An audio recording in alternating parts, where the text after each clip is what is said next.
My first instrument was piano, and I took lessons for 8 years and was kind of trained to be very competitive, and had a lot of like theory drilled into me. And I started taking lessons when I was in second grade. And so I was pretty young, and there was a lot of pressure, you know, to learn these pieces the proper way and perform in competitions and even do like written theory exams, like writing essays. Got a summer job when I was 17 years old and saved up my money from that and was able to purchase my first electric guitar.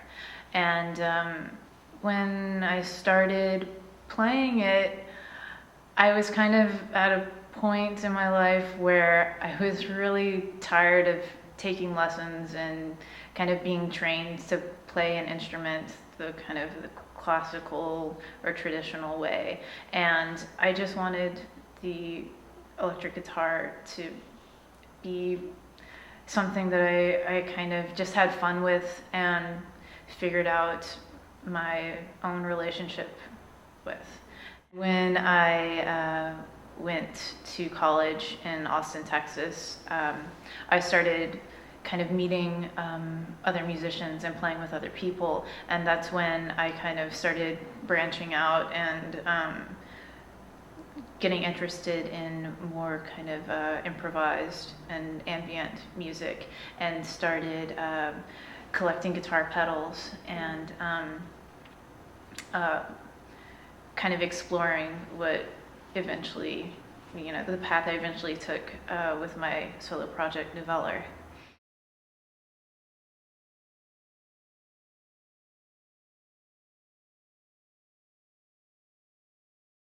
The early film work that I did involved a lot of collage of images that I either shot or with the found footage, and creating kind of an abstraction through layering.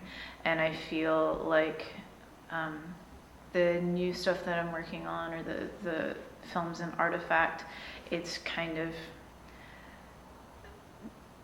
deconstructing the layers and the focus is more kind of like on the process instead of just this kind of density that that forces abstraction. The sound portion of Artifact is I kind of view it as like two different installations, but they kind of work in parallel with like the same theme. I was trying to think about how I could apply the same concept to sound, and that's how I kind of developed the idea of the personal echo chamber with the tape loop playing. And when people engage the chamber, then they kind of insert a piece of silence back into the tape loop, and the loop somewhat returns to its original state of just a blank tape.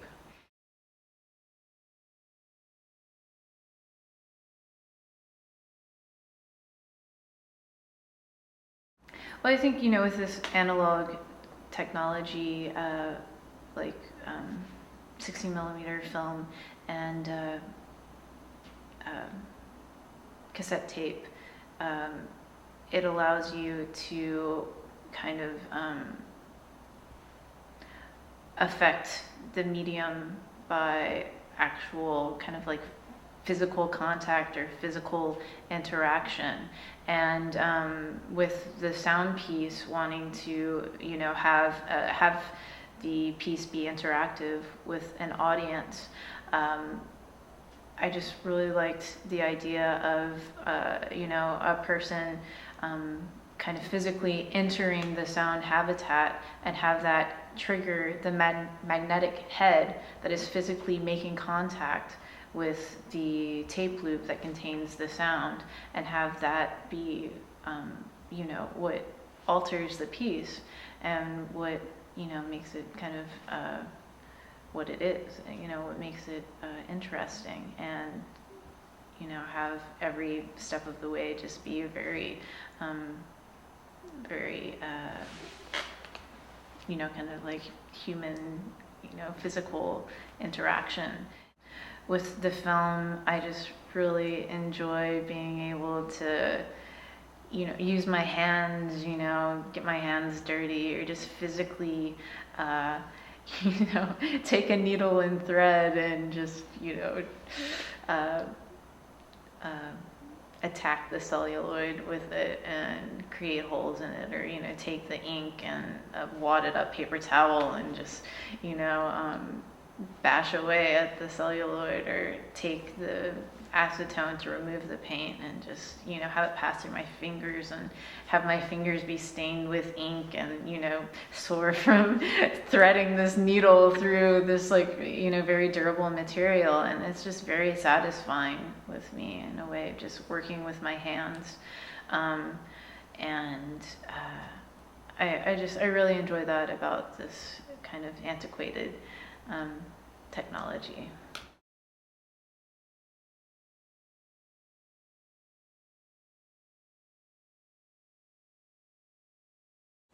I feel like artifact, a lot of my work is very personal and can somewhat come about from, kind of like a therapeutic process. But kind of earlier this year, I kind of found myself being very introspective and feeling like in my personal life, I kind of come full circle, and I was kind of inhabiting a space that felt very familiar to like the previous January of 2010.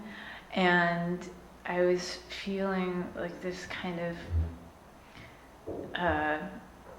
cyclical repetition that felt very claustrophobic. But the more that I thought about it, I was like realizing that even though this situation felt very similar, I felt like I had changed so much over everything that I experienced over a year's time. And I felt like, maybe this is a similar situation, but I'm facing it with, very different perspective or different set of tools to kind of handle it and, move forward. Around the same time, I had borrowed a sewing kit from the guy that I was dating at the time. And it had been sitting on my bedside table for weeks. And I finally decided that I wanted to use the sewing kit to start sewing into the clear 16 millimeter film. And as I was doing that, it was kind of a really great activity for just clearing your head. And it's something that I could do while I was just sitting up in bed. And I didn't really, I could think about things, or I could choose to just focus on the repetition of sewing into celluloid. And it was awesome. It was really cool. And I started doing that, and I knew that I wanted this to be kind of like the seed for my installation project, but I didn't know where I wanted it to head yet. And then it kind of clicked, and I decided, I was thinking kind of mathematically about this process of adding something to the film. But in adding the thread, you're taking away from the film, you're creating holes, and thinking about continuing the process of treating the film, but then attempting to kind of undo each process and arrive at a point where you're kind of at the starting point, but you can still kind of see the ghosts of everything that you've done with the film. A lot of times I find myself turning to my music or my instrument, the guitar, or with this piece, film work. It's kind of sometimes it's kind of out of necessity more than out of a desire to be creative.